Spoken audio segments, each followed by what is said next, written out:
속도보다 방향이라 하는 말이 있죠. 속도를 아무리 빠르게 해도, 아무리 빨리 달려도 목적지를 향한 방향이 되지 아니하면 아무 소용이 없습니다. 내가 가고자 하는 방향으로 달려야 될 거 아니겠습니까? 그런데 방향이 엉뚱한 데로 가버리면 아무리 빨라도 소용이 없는 것입니다. 이 땅에서 많은 사람들이 이렇듯이 분주하게 달려갑니다. 그러나 인생을 다 살고 난 뒤에 많은 사람들의 입에서 탄식이 나옵니다. 내가 왜 그렇게 살았던고. 후회하는 인생이 된단 말이죠. 남에게 이야기할 수 있는 게 있고 없는 게 있을 겁니다. 그런데 이야기할 수 있는 것이든 없는 것이든 결국은 자기는 알아요. 아, 내가 실패한 인생을 살았구나. 그렇게 고백하는 사람들이 많을 겁니다. 설령 믿음으로 살았다고 해도 실패한 인생이었다고 고백하는 사람이 부지기수로 많습니다. 어떻게 하면 우리가 실패하지 않을 수 있을까요? 나중에 인생을 다 마치고 난 뒤에 나는 실패하지 않아서 성공한 인생이었어. 그렇게 말할 수 있으려면 어떻게 해야 될까요? 저는 그 어떤 것보다도 딱 하나를 말씀을 드리자면 가장 중요한 것을 붙들었다 하는 거죠. 가장 중요한 것을 붙들고 살았다. 그렇다면 좀 부족은 해도 나는 실패한 인생은 아니었다. 그렇게 말할 수 있지 않겠나 싶습니다. 가장 중요한 거. 여러분 가장 중요한 게 뭐라고 생각하십니까? 많은 사람들이 그렇게 생각할 거예요. 자기에게 있어서 가장 중요한 건 이거다고 생각하고 그걸 추구하며 살았어요. 그래서 이제 나는 죽어도 여한이 없다. 이렇게 말하는 사람들 있지 않습니까? 그렇죠? 내가 이만한 사업체를 만들어서 일구어 나왔으니 내 자녀들이 내 가족들이 나 없어도 잘 살 수 있게 되었으니 이제 이만하면 성공했지. 이렇게 말하는 사람이 있지 않습니까?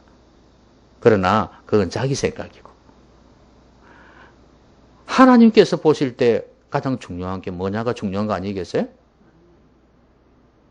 우리 신앙의 양심이 우리 안에서 영혼이 말하는 진짜 중요한 거 그게 뭐냐 하는 거예요. 저는 그게 바로 신앙이라 그렇게 말할 수 있습니다. 하나님이다. 이것을 놓쳐버리면 실패한 인생입니다. 여러분 예수님의 제자들이 왜 실패한 인생이 되었나요? 물론 성령 강림 이후로는 인생이 바뀌어졌지만 그 이전엔 말이에요.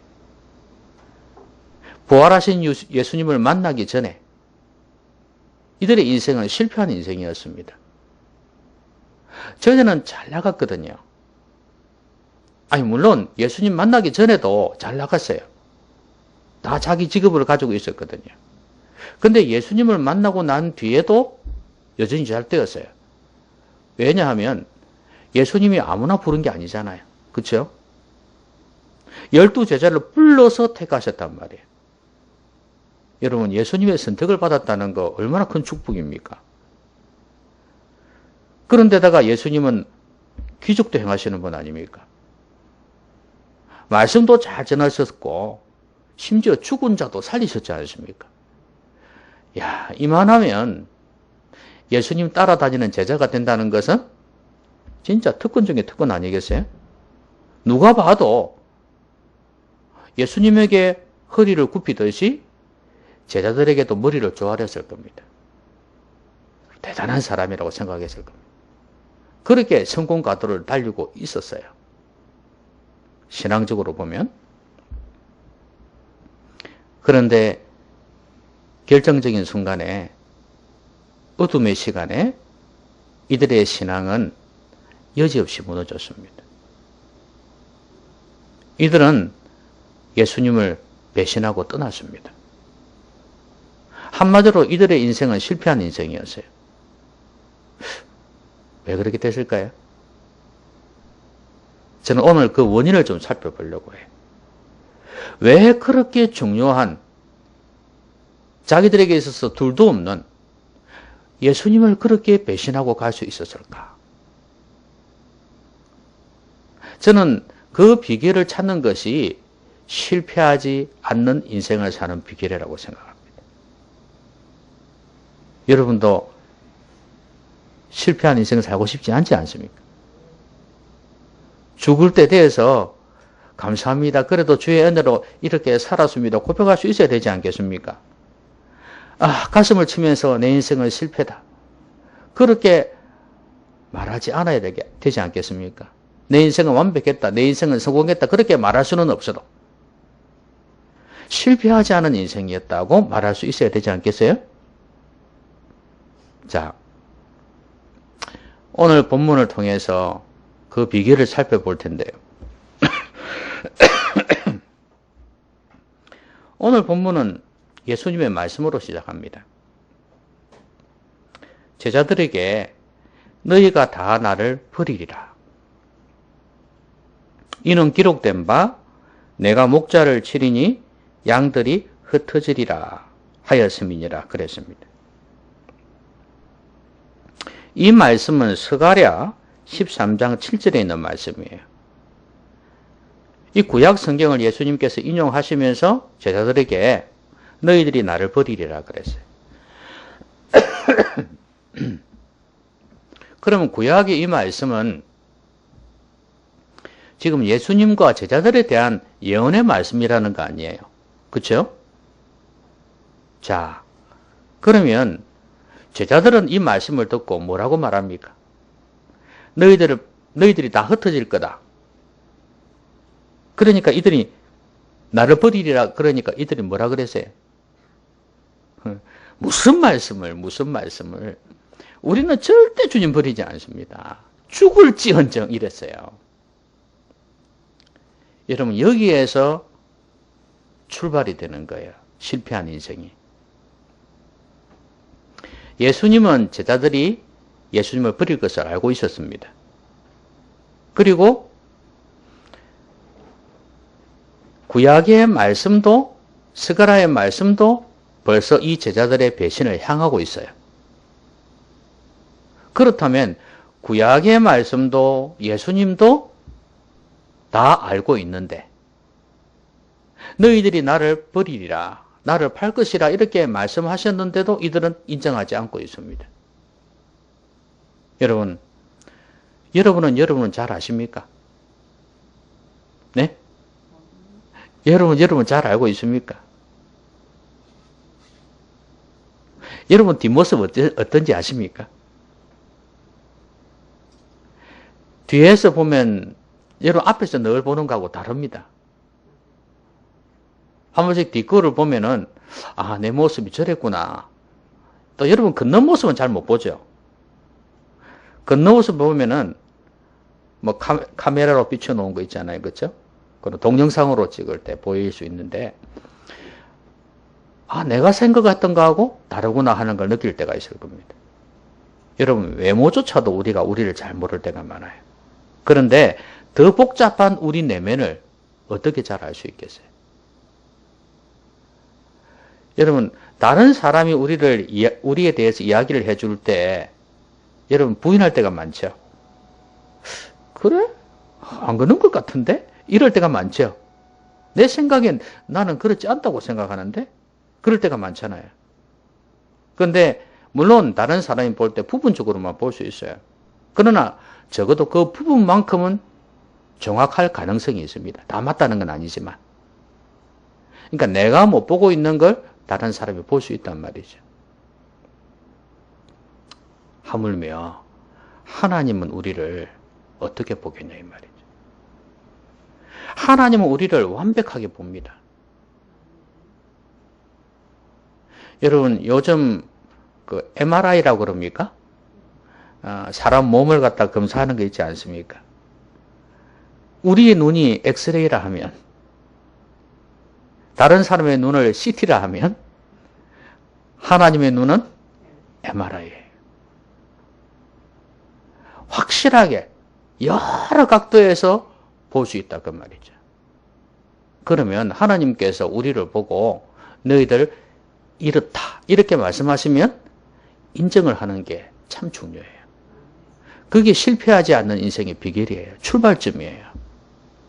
근데 많은 사람들이 하나님의 말씀의 거울로 우리를 비춰보면 되는데 그렇게 하지는 않으려고 해요.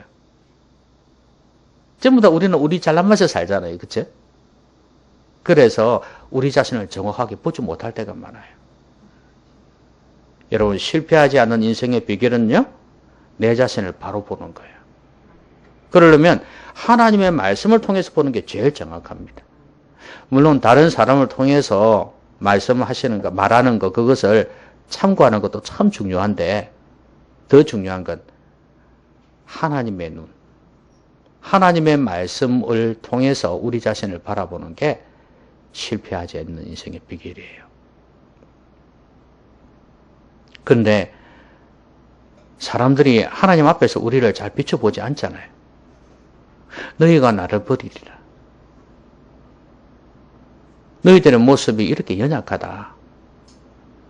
아직도 뿌리가 깊이 박히지 않은, 그냥 바람 불면 넘어가는 뿌리 깊지 않은 그런 나무에 불과하다. 그렇게 말씀하시면 아 그렇군요 했으면 얼마나 좋았을까요? 나에게 은혜를 베푸소서, 도와주소서 이래야 되는 거 아니겠습니까?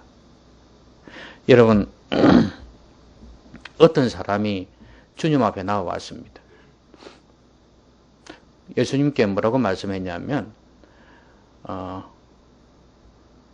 할 수 있으시면 병을 고칠 수 있나이다 이렇게 말을 했어요. 그랬더니 주님께서 하신 말씀이 할 수 있거든이 무슨 말이냐? 믿는 자에게 능치 못할 일이 없느니라 이렇게 말씀하셨어요. 차라리 이 사람처럼, 그러니까 이 사람이 뭐라고 말했냐면 그 뒤에 저의 믿음 없는 것을 도와주소서 이랬거든요. 그러니까 이 사람처럼 내 믿음 없는 거 아시지 않습니까? 도와주십시오. 차라리 이게 실패하지 않는 비결이에요. 이 사람은 이래가지고 돈 받았잖아요. 그러니까 어찌 보면 예수님께서 둘러서 이야기를 하신 거지만 너 믿음 없구나 이 말이거든요. 할 수 있거든. 그게 무슨 말이냐? 왜 그렇게 믿음이 없어? 그래 놓고 내한테 와서 도와달라고 그러냐? 이 말이거든요. 그러니까 믿음 없는 걸 도와주소서 그랬어요.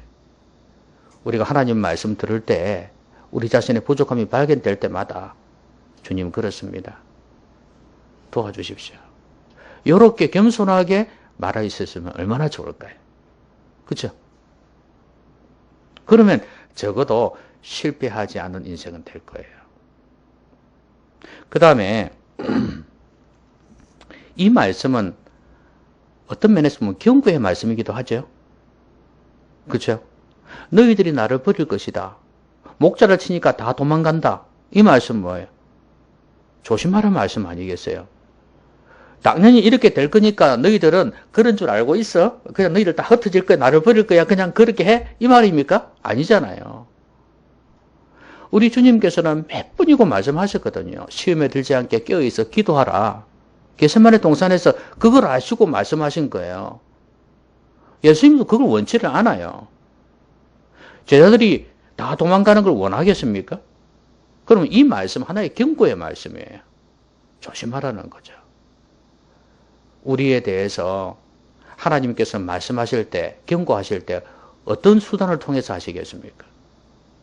물론 양심도 있을 거예요. 양심에 뭔가 불편하고 이건 해서는 안 되겠구나. 이런 거 있지 않습니까?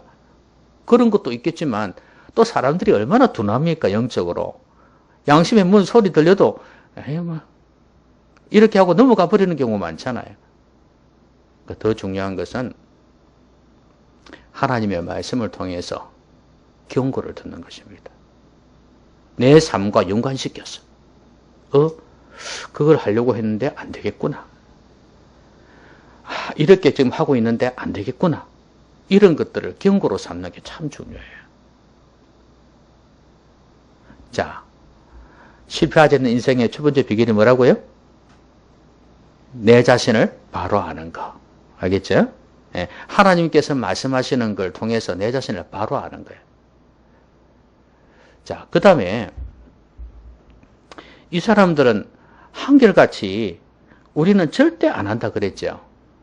그 중에서 막 베드로가 제일 장담을 많이 했을 겁니다.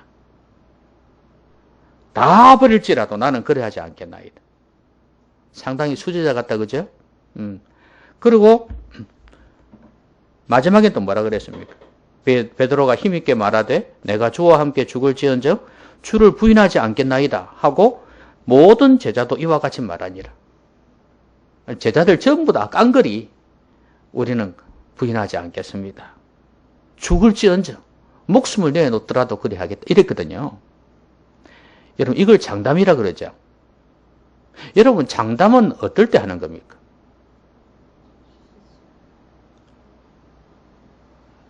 장 담글 때 하는 게 아니죠. 장담이 뭡니까 장담? 예? 자신, 그러니까 자기 과신이죠. 장담이란 건 결국 좋은 말이 아니잖아요. 뭐 자신이란 말로 하면은 장담하고는 비교가 안 되죠. 자신감 있는 말이 아니라 이거는 자기 과신이에요. 그러니까 자기 자신에 대한 정확한 평가를 못 하는 거예요. 자기는 예수님하고 한 3년 정도 같이 했잖아요. 그렇죠? 좀 그보다 짧겠지만 그렇기 때문에 이들은 뭐 대단한 믿음 가진 줄 알고 있어요. 자기들이. 그래서 자기들의 수준을 너무 과대평가한 거예요. 그래서 장담을 하게 된 거예요. 장담이란 것은 자기 자신에 대한 잘못된 평가에서 출발합니다. 이게 이제 이 사람들의 실패의 원인이에요. 주님께서 말씀하실 때 겸손하게 그 말씀을 받고 저를 도와주십시오. 그랬더라면 이런 시험에 들지 않았을 텐데 그 말씀을 어쩌면 대받아치듯이 응? 주님은 저를 잘못 보셨어요. 이거 아닙니까? 결론은. 그렇죠? 우리를 그런 사람으로 보시다니요. 그러면서 장담을 한 것입니다. 근데 43절 이후에 쭉 뒤로 나가면은 베드로가 이제 그 제자들도 도망가는 게 나오고 베드로도 이제 거짓말 부인하는 게 나오지 않습니까? 66절에 이하에 보면 나오는데 이제 검증이 되잖아요. 그들이 얼마나 모래성과 같은 존재인지 검증이 되어집니다. 여러분 우리 인생은 검증되어지는 시간이 와요. 아무리 장담을 해도. 그러니까 결국은 다 드러날 거. 장담할 필요가 없습니다. 어찌 보면 이거는 오만한 마음의 태도였어요. 앞에 있는 말씀하고 연결됩니다만은 하나님께서 우리에게 말씀하실 때 우리 자신을 바로 직시하는 거. 이게 참 중요해요. 그리고 또 하나는 내 자신의 존재를 바로 알았다 할지라도 여러분 얼마나 변수가 많습니까? 그렇죠? 여러분 간혹 보면 배가 바다에서 뒤집어지는 경우 뭐 충돌하는 경우 많이 보지 않습니까? 그거 왜 그렇습니까? 운전 베테랑인데 바다에서 잔뼈가 굵은 사람들인데도 왜 그런 일이 일어나나요? 내 능력과는 상관이 없는 환경들이 주어지기 때문에 그런 거예요. 안개가 낀다든지 아니면 상대방이 운전에 서투르든지 그러니까 변수가 너무 많아요. 또 배가 고장이 난다든지 그러면 자기가 어떻게 할 수가 없어요. 속수무책으로 당할 수밖에 없습니다. 우리 인생이 아무리 자신만만하고 주어진 조건이 참 많이 있고 안정되어 있다 할지라도 인생에는 변수가 참 많거든요. 그래서 장담하면 안 되는 거예요. 그래서 하나님 은혜를 구해야 되는 겁니다. 하나님 은혜 없이는 안 됩니다. 하나님 내가 또 이렇게 대단한 존재 같아도 쓰러질 수밖에 없는 존재입니다. 하나님. 베드로가 그렇게 좋은 믿음이었지만 이렇게 부인하듯이 우리도 그럴 수 있는 존재라는 걸 인정하는 게 중요해요. 그래야 장담을 하지 않는단 말이에요. 옛말에 그런 말이 있지 않습니까? 집에 금송아지가 있어도 밖에 나와서는 아무것도 없는 것처럼 행동해라 하는 말이 있어요. 그러니까 늘 하나님 앞에서 겸손하게 장담하지 않고 사는 거예요. 이게 실패하지 않는 비결이에요. 예? 주님을 거부하지 않고 주님을 멀리하지 않는 비결이에요. 장담하는 인생은요. 주님을 가까이 할 수가 없어요.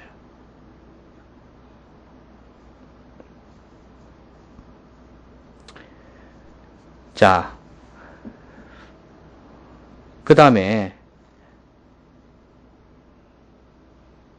또 이들은 주와 함께 죽을지언정 주를 부인하지 않겠습니다.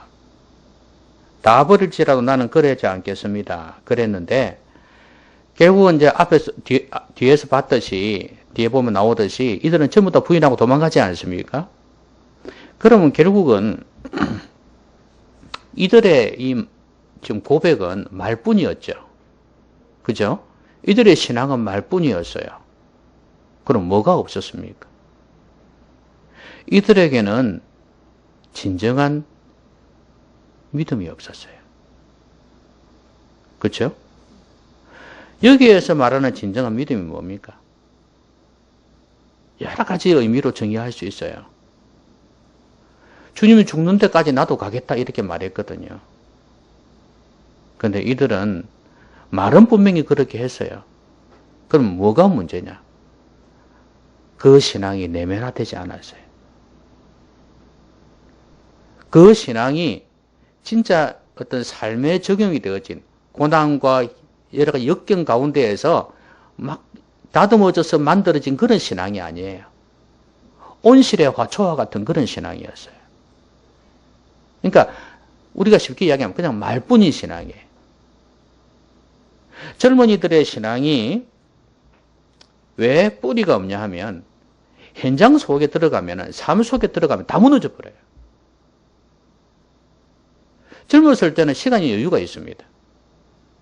그런데 직장에 들어가고 일을 하기 시작하면 시간도 힘들 뿐만 아니라 몸도 힘들어져요. 그리 되어지면 그 젊었을 때 수련회 가고 막 모여서 막 나누고 기도하고 했던 찬양하고 이랬던 경배와 찬양 이렇게 했던 그 신앙들이 다 무너져 버려요. 현실에 뿌리를 내리지 못하기 때문에 그래요. 그걸 두고 이론뿐인 신앙, 말뿐인 신앙이라고 말하는 거예요. 지금 이 사람들의 말이 그렇지 않나요? 여러분 보실 때? 그렇죠? 말뿐인 신앙 같지 않습니까?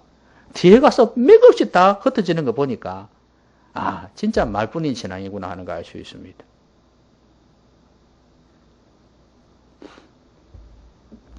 여러분 제일 싱거운 사람이 그리고 제일 보잘것없는 사람이 어떤 사람이냐면 말은 그럴듯이 해놔놓고 나중에 아무것도 하지 못하는 거. 그런 경우에 그런 사람들을 하찮게 볼 수밖에 없잖아요. 그래서 결국 실력을 키워야 돼요. 여러분 자기는 노래를 잘한다 해놔놓고 앞에 나가 불러보라 하니까 음치 수준을 겨우 면할 정도예요.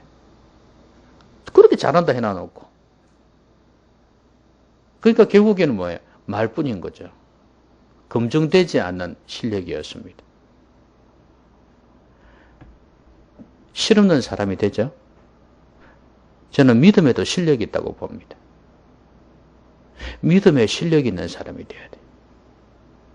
현장과 삶의 경험과 어우러진 그런 실력이 있어야 돼요. 여러분 지금 이 제자들은 여러분 앞에서 봤지 않습니까? 자, 이들의 삶이 정말 깨어있지 않은 삶인지를 이제 뒤에 가면 나올 겁니다. 시간적으로 여기 뒤에 되어 있을 건데, 겟세마네 동산에서 기도하는 내용이 나오죠. 자, 여러분, 여기에서 이들은 깨어 기도했습니까? 안 했죠. 그럼 이들의 영성이 지금 바닥이라는 걸 알 수 있죠. 예수님이 죽는다는데도 불구하고 전혀 지금 기도를 못하고 있습니다.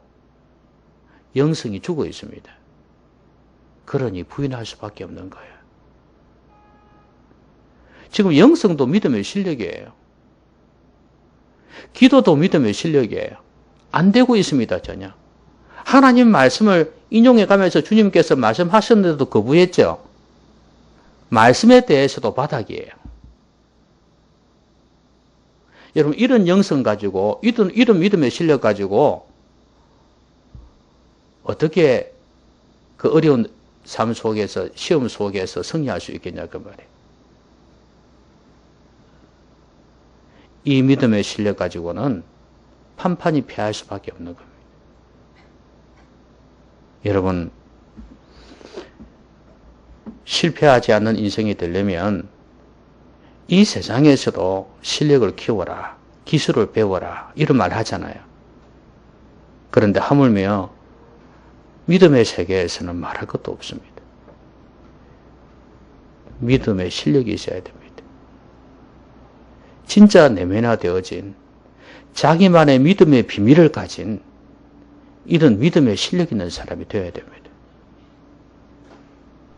그냥 교회 나와서 예배 드리고 돌아가는 그런 수준이 아니라 하나님께서 내게 주신 은혜가 내게 있고 내 경건생활 가운데 내가 껴있는 그런 모습, 살아있는 영성을 가진 고난 속에서도 힘든 가운데에서도 쓰러지지 아니하고 오뚜기같이 다시 일어선 잡초 같은 그런 끈질긴 생명력을 가지고 일어나는 그런 믿음의 실력 말이에요.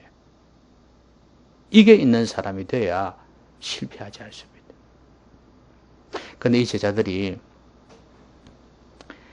이 과정을 거치고 난 뒤에 성령을 받고, 그 다음에 이제 초대교회에서 부지런히 자기들이 이제 예수님을 옆에 모셨기 때문에 사람들에게 할 말이 많을 거 아니에요. 사람들도, 예수님의 제자들 그러면 거기에서 막 들으려고 하지 않겠어요. 그렇죠? 그래서 아마 이들은 자기 부인한 것도 이야기했을 거예요. 이제 열심히 가르칩니다. 또 근데 좀 이따 또 핍박이 일어나죠. 그렇죠? 그런 가운데에서도 또 잡혀가가지고 또 막 매를 때리고 그랬지 않습니까? 그러니까 뭐라 그랬습니까? 우리가 보고 들은 걸 말하지 않을 수 없다 그러면서 죽이려면 죽여라 그러면서 또 나가서 또 복음 전하고 이랬거든요. 뭐 바울은 또 말할 것도 없고 죽을 고비를 수십 번이나 넘기면서 그렇게 복음을 전했습니다. 여러분, 이게 바로 믿음의 실력이에요. 고난 속에서 형성되어진 강한 믿음. 그래서 이 제자들이 다 순교했다 그러잖아요. 그들을 누가 실패했다 그러겠어요? 그들은 다 순교당해서도 성공한 인생이었습니다. 그렇죠? 그러니까 처음에는 실패했지만 나중을 보면 이 모든 과정을 겪어서 오뚜기같이 일어섰어요. 그것도 물론 하나님 은혜지만 부활하신 주님을 만나고 난 뒤에 성령을 받고 난 뒤에 그렇게 되어졌습니다. 여러분, 실패하지 않는 인생 살아야 합니다. 아무리 열심히 달려왔는데 방향이 다르면, 목적지가 다르면 소용없잖아요. 가장 중요한 걸 놓치면 소용없잖아요. 가장 중요한 건 믿음이에요. 우리 인생의 가장 우선순위에 두어야 될 분이 바로 주님이세요. 그러려면 제일 중요한 건 나를 바로 알아야 돼. 주님이 나를 어떻게 보시느냐, 나에게 어떤 경고를 하시느냐, 이걸 아는 게 참 중요해요. 그럴 때마다 인정하는 거예요. 내 모습이 이렇군요. 그거 하지 말라고요. 그거 하라고요. 주님의 경고에 대해서 받을 때 그들을 인정하는 거 중요해요.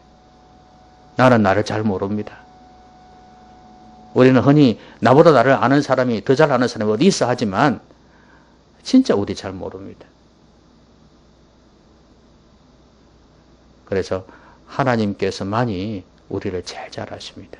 그 앞에서 솔직하게 고백하고 중요한 건 나에 대한 정확한 평가를 내리는 거예요. 장담하지 마세요. 나는 늘 부족하다는 걸 인정해야 돼. 왜냐하면 내가 지금 알고 있는 게 이 세상의 지식을 얼마나 알까요?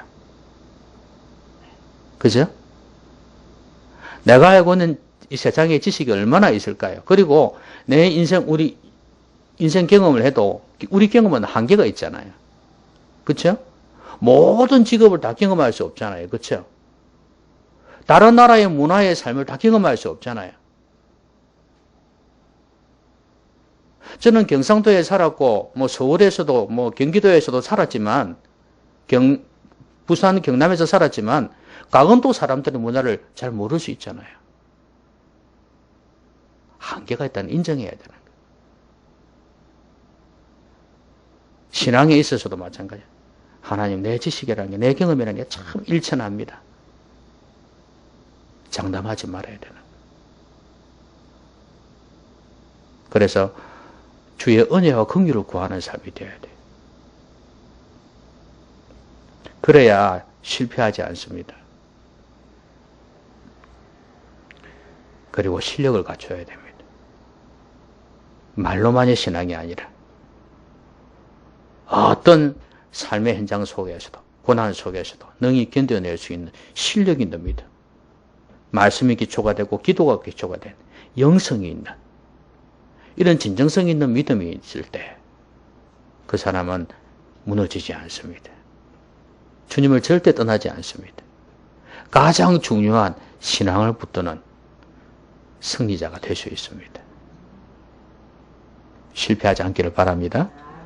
승리하시기를 주의 이름으로 기원합니다. 자, 우리 같이 한번 더 기도하겠습니다. 오늘 말씀 생각하면서